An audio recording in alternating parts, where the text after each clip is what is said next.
Հետո ինչում սկսում ենք անհարմար Երևան ենթաշարքը, պատմելու այն խնդիրների մասին, որոնք խանգարում են մեզ վայելել մեր մայրաքաղաքը, որոնք հնարավոր չէ անտեսել, ոչ էլ շրջանցել։ Շատ դժվար է հիմա համ խոսալ, համ քշել, որովհետև պետք է հասցնես եւ փոսերը հաշվես եւ փոսերից փախցնես։ Կաբինետից նստած այս փոսերը չեն երևում։ Վերացնել Երևան քաղաքի ասֆալտ-բետոնյա ծածկի բոլոր խնդիրները մեկ կալենդարյան տանով։ Անկեղծորեն չեմ կարող։ Միջև Երևան Զախարյան քանդվել է։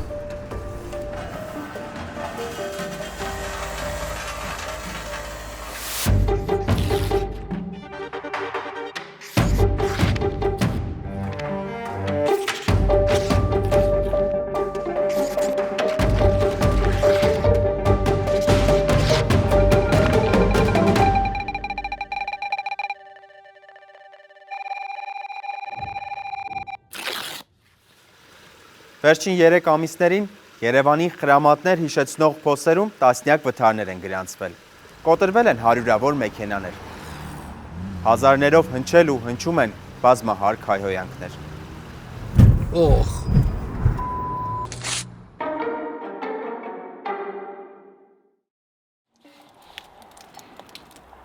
Ամեն ինչ սկսվեց ձյան հալոցքից հետո, երբ Երևան եկան փոսերը։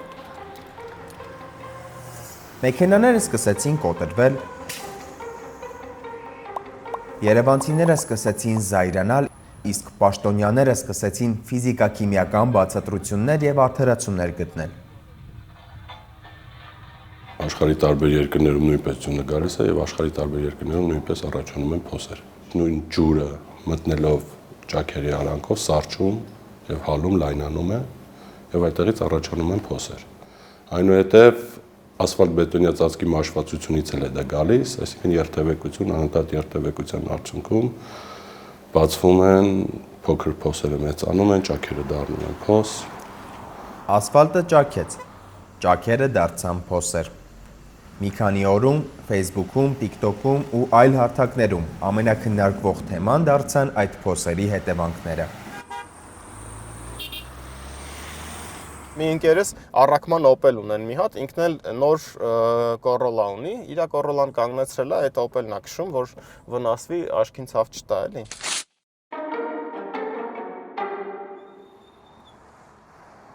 Թե քանի մեքենա է տուժել Երևանում փոսերի պատճառով, ոչ ոք չի հաշվել։ Երբ մեքենան վնասվում է, վարորդները սեփական միջոցներով նորոգում են այն, բայց կարող են նաև դիմել դատարան ու փոխհատուցում պահանջել։ Իսկ ով է փոխհատուցողը։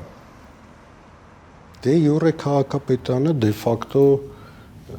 ոչ ոք չի տվել ու ոչ ոք չի ստացել արտադատական կարգով։ Դա հարկադիր կարգով, դատական կարգով իրականացվող բան է, շատ երկար դատական գործընթաց է, քաղաքացիները 99.9%-ով դատական գործերը շահում են։ Ըստ երթևեկության անվտանգության փորձագետ Արտակ Խաչատուրովի, վարորդները կարող են փոխհատուցում ստանալ դատարանի միջոցով, տեսականորեն, բայց գործնականում դա կարող է ամիսներ տևել, եւ դատական ծախսերը կրած վնասից ավելի կլինեն։ Միջին վնասը կրում են 80-ից 200,000 դրամի։ Լավագույն դեպքում եւս 200,000 դրամ պիտի ավելացնես, որպեսզի այդ դատական ծախսերը կարողանաս հոգես։ Արտադատական արագ փոխհատուցման մեխանիզմ Երևանը չունի, ասում է փոխքաղաքապետ Արմեն Փամբուխչյանը։ Ու քանի որ դատական կարգով մենակ պայքարելը թանկ է, վարորդները սկսել են մտածել խմբային հայցերի մասին, որպեսզի կիսեն դատական ծախսերը։ Այս տարի քաղաքացիները միտքը տվեցին, ոնց որ ահագին ինքնակազմակերպում են, ուզում ենք իրավական նման հնարքի դիմել, հիմքեր գտնենք, որ ուրեմն կոլեկտիվ խմբակային դիմվի, որ յուրաքանչյուրի վրա օրինակի համար արժենա օրինակ 20,000 դրամ։ Դա որ իրավաբանն էլ ձեռնտու լինի, քաղաքացիներն էլ ձեռնտու լինի։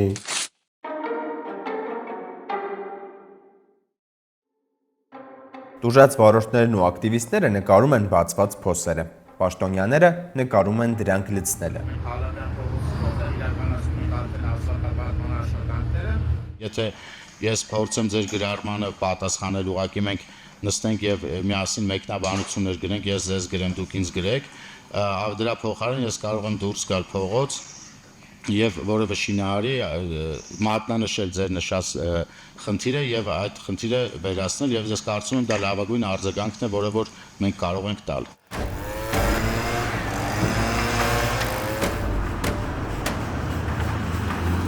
Աշխատանքի բաժանումն ինքնաբերաբար է ստացվում։ Քիչ պիտումի մասին Չախոյանը կամ Հայրումյանը նկարում ու գրառում են անում համացանցում։ Քաղաքապետարանն ու թաղապետարանն էլ արձագանքում են, շինարարներից պահանջելով վերացնել ակտիվիստների նկատած խնդիրները։ Այս փոսերը, որ տեսնում ենք, փոսալցվել է 4 ամիս առաջ։ Աշնան վերջում արդեն նոյեմբերին։ Այսրանք։ Երբ որ այս փոսը լցնում էին, հենց ստեղ ես այս փոսը լցնողի հետ կռիվ եմ արել, որ լավ չես անում ասֆալտը, ասել եմ մի տարին կանցնի գարանտիա եմ տալիս։ Հենց ստեղ։ Զանգել եմ նոր-նորքի թաղապետարան, եկել են կանգնել են ստեղ, ասում ախպեր, որ ասում է գարանտիա է տալիս։ Թաղապետարանի կոմունալի աշխատողը։ Դե հիմա թող գան գարանտիան տան։ Շինարարը ինչ է, բիզնեսմեն է։ Բիզնեսմենների մեծ մասը, եթե հնարավորություն ունեն այս գործարքից ավելի շատ գումար աշխատել, փորձում են ավելի շատ աշխատել։ Բիտումը ամենաթանկ բանն է, որ գնում է ասֆալտի մեջ, բայց եւ ամենակարևոր տարրն է, որ ասֆալտի կպչողականությունն է ապահովում եւ որակը։ Հիմա եթե դու բիտումը քիչ տաս, կշահես գումարով, բայց կլինի անորակ ասֆալտ։ Երևանի փողոցների նորոգումն ու սպասարկումը մեկ ընդհանուր մարմին չի համակարգում։ Գլխավոր փողոցները քաղաքապետարանի հույսին են, երկրորդականները քաղաքապետարանների։ Երկու դեպքում էլ փոսերն անպակաս են, բայց քաղաքապետ Տիգրան Ավինյանը փետրվարի վերջին դժգոհում էր միայն թաղապետարանների փոսալցման աշխատանքի որակից։ Տարածվում է, որ սա ամբողջ քաղաքում անորակ ասֆալտապատում է արվում։ 1-2 դեպքով է տենց լինում, բան Սևոյան, ինչա ձեր մարդիկ այնտեղ կանգնած չեն։ Աշխատանք առանց կազմակերպելու համար, որպեսզի շուտ հասնենք փոսարցմանը, երկու տեղով եք աշխատանքները սկսել։ Ախր պարոն Սևոյան, երկու տեղով որ սկսել եք, հիմա երկու տեղով էլ եթե անորակ եք անելու, եթե երկու տեղով է խնդիր լինել տարվա վերջը, իմաստ է սկսել այդ փողը ծախսել։ Եվ որ դուք ներկա չեք փաստացի, մենք տեսնում ենք, որ չեն լցրել։ Փաստ տեսնում եք։ Քաղաքապետը տեսնում է այն, ինչ ամենօրյա ռեժիմով փաստում են երևանցիները, բայց քաղաքապետարանի շինբարեկարգման վարչությունում վստահեցնում են, աշխատանքը վերահսկվում է, տեղհսկողն էլ տեղում է։ Ամեն մեկի վրա մենք դնում ենք պատասխանատու ինժեներ։ Կա նաև տեղհսկողությունը, որ անկախ մարմին է, կրկին մրցույթային ընթացակարգով սահմանված, որը որ ստորագրում է որակի համար։ Անցյալ տարի ամբողջական հատվածը բիտում է պատվել էր։ Մինչև այդ այդպես չէր արվել։ Բոլոր փոսերի դեպքում։ Բոլոր փոսերի դեպքում։ Ոչ բոլոր ներողություն, երբ որ ժամանակավոր փակում ենք փոսերը, այդտեղ բիտում չենք օգտագործում։ Անդրանիկ Թևոսյանը վստահեցնում է, որ 2025-ի փոսալցման ու ճաքալցման աշխատանքները որակով են արել։ Ընդհանուր առմամբ 200,000 քառակուսի մետր ճանապարհ են վերանորոգել։ Եղել են դեպքեր, որ փոսալցման աշխատանքներ արվել են, բայց հիմա նորից այդտեղ փոսեր կան։ Սիմոն ջան, կրկնում եմ, չգիտեմ ձեր հարցը։ Դու պատկերացնում եք փոսալցման աշխատանքի փոսերի քանակի մասը։ Փոսալցման աշխատանքի փոսերի քանակը 1000-ը չի, 2000-ը չի, 5000-ը չի։ Այսինքն ամբողջ տարվա ծրագրի մասին ենք խոսում։ Նույնիսկ հատված ունենք, որտեղ փոսը 2 անգամ արվել է, վճարվել է 1, դա ցանկանում եմ նշել, վճարվել է 1, բայց փոսը ինքը իրանով խնդիր է առաջացել եւ եւս 1 անգամ ենք արել։ Թե խնդիրները առաջացնող փոսերից քանիսն են դիմացել այս ծմրան աղու ավազին ու գարնանային հալոցքին։ Թվային տվյալ չկա, բայց պատկերն ակնհայտ է։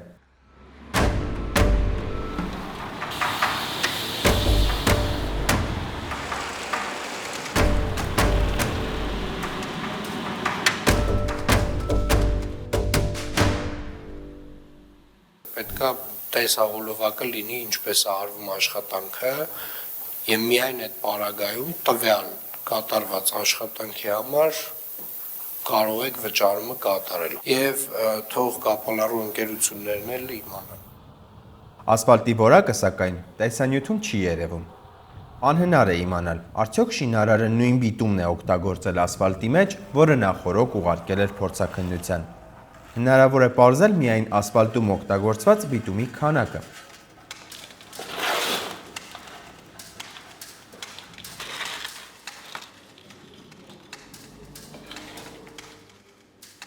Ասֆալտը պատրաստում են նախատեսված բաղադրատոմսով, ուղարկում լաբորատորիա, այնուհետև սկսում են փռել։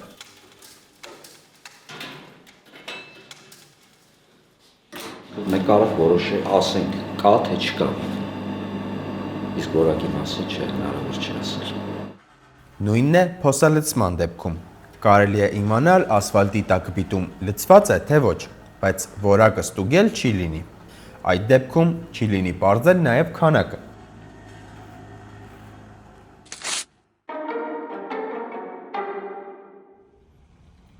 Երևանյան փոսերի առաջացման ևս մեկ պատճառ կա։ Անհրաժեշտության դեպքում վեոլա ջուրը կամ հեծը կարող են քանդել ճանապարհը իրենց մալուխն ու խողովակը անցկացնելու համար։ Դրանից հետո ասֆալտապատված կարկատած կտորը չի ունենում նախկին ամրությունը։ Գյուլբենկյան փողոցը միջին նորոգում ենք արել 2025 թվականին եւ այնտեղ ունենք խնդիր, որովհետեւ ստորգետնյա ջրային կառուցվածքը վնասվել էր եւ մոտակա 10-ից 15 շենքերը ջուր չունեին։ Ստիպված մենք թույլատրել ենք, որպեսզի այդտեղ միջամտություն կատարվի եւ ասֆալտ-բետոնյա ծածկը այդ հատվածում շատ վատ է։ Զարգացած երկրներում գիտեք ոնց է, ցանկացած տեղ որ նոր ասֆալտ են անում, տակից թունել է սարքում քաղաքապետարանը, հետո այդ թունելը վարձով է տալիս բանին, այսինքն հեծը դուք պատկերացնում եք, այս ինչ ծախս է արել, այսքանը քանդել է, այդ եղածը տարել, նորից այդ լայերը քաշել, հետ լցել ու ասֆալտ արել։ Այս կցոնը սենց երևում է։ Այ, այսի նոր արած ասֆալտն է, այսի հին։ Քանդածն ու վատ կարկատածը դառնում է ճանապարհի ամենաթույլ օղակը։ Երբ դիտահորեր են տեղադրում կամ փոսը հողու ավազով են հարթեցնում, ասֆալտը դառնում է խոցելի։ Տեղումներից հետո նորից փոսեր են հայտնվում։ Աշկից բետոն են անում, փոսը լցնեն։ Այս թվում է փոսն են ուզում լցնեն։ Բետոնով Հա ոնց որ։ կպահի։ Դե մի քանի օր կպահի, էլի։ Ստեղ էլի բերել մարդիկ են իրանց բանով ուժերով բան, ցեխ-մեխ են լցել տենց հող բան։ Դե вообще սենց ահավոր էր։ Այս դատարանն է, 4 մասիվի դատարանն է, ու ստեղ նայեք։ Տպավորությունն է, որ ստեղ ասֆալտ չի եղել, էլի, այս ինչ է։ Քաղաքապետարանը չունի արագ արձագանքում, չունի պատկերացում հետագայի մասին։ Նախ դու պիտի հաշվարկեիր այնց ասֆալտ աներ, որը որ եղանակային կրիտիկական պայմաններին հնարավորինս դիմանալու լինի, եթե չի լինում, արագ արձագանքի։ Անկեղծ ասած մենք փորձել ենք փոսալցման աշխատանքներ անել, բայց քանի որ անձրևը հետո եկել է, այդ անձրևը լվացել մեքենայի հետ տարել։ Անձրևները Լևանում տանում են փոսի մեջ լցրած ժամանակավոր լուծումները։ Նաև թաքցնում են փոսը, ավելի վտանգավոր դարձնելով այն։ Երբ որ անձրև է լինում, կարելի ասել անհնար է լինում երթևեկելը, որովհետև փոսերը չեն երևում, ամբողջը ջուր է լինում ու դու չգիտես որտեղ է փոսը։ Հեղատարներն քանի որ լավ չեն աշխատում, ջուրը չի քաշում ու տենց լճակներ են առաջանում, ըհը։ Ասենք ստեղ չես կարող նենց գնաս, որ փոս չընկնես։ Ամենայն անկեղծությամբ այդ քանակի ճանապարհային նշան մեր վարչությունը չուներ, որպեսզի տեղադրեր, հա։ Երբ քաղաքային իշխանության նշանները վերջանում են, վարորդներն ու բնակիչները իրենց երևակայությամբ ճանապարհային անվտանգության նոր նշաններ են հորինում։ Ամեն տարի ամենավատ տարին է։ Բայց ես դրա հետ համաձայն չեմ։ Հաշվի առեք, որ հիշողությունը միշտ այնպես է, որ հենց հիմա եթե խնդիր առաջացավ կոդը, այսպես ված չի եղել երբևիցե։ Դուք հիմա եկի ասում եք այսքան խնդիր կա, ես ասում եմ օքեյ, բայց մենք այսքան աշխատանքները կատարենք ու ես հավատում եմ, որ մենք կատարել ենք այն լավ որակով։ Հիմա փոսերի վրա ծախսելու են ենթադրենք 3 միլիարդ դրամ։ Եթե ժամանակին ծախսեին 100 միլիոն դրամ անային ճաքալացում ամենաբարձր որակի բիտումով, հիմա հնարավոր է սկի 500 միլիոն դրամի փոս չառաջանար։ Դրա վրա պետքա չխնայել։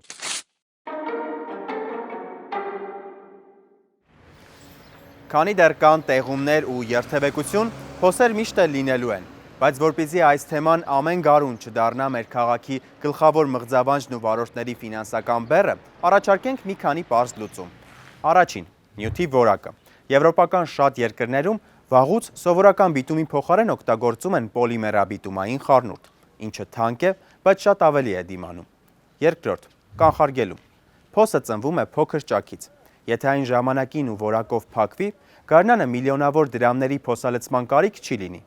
Երրորդ՝ համակարգված աշխատանք կոմունալների հետ։ Ճանապարհները նորոգելուց առաջ հարկավոր է տեղեկացնել կոմունալ ծառայություններին եւ հստակ ժամկետ տալ տվյալ հատվածում իրենց աշխատանքներն ավարտելու համար։ Իսկ եթե որևէ ծառայություն հրատապ քանդում է ճանապարհը, ապա պետք է վերականգնի այն նույն որակով, որ կարկատանը չդառնա նոր փոսի սկիզբ։ Չորրորդ՝ ջրահեռացում։ Քանի դեռ մեր հեղեղատարները չեն աշխատում եւ անձրևաջուրը գետի պես հոսում է ասֆալտի վրայով, ոչ մի նորմալ ճանապարհ չի դիմանա։ Եվ հինգերորդ՝ վերահսկողություն։ Եթե շինարարն իմանա, որ կիսատ լցրած բիտումի համար լուրջ կտուգանվի ու կզրկվի լիցենզիայից, ոչ մի տեսախցիկի կամ ակտիվիստի հսկողության կարիք չի լինի։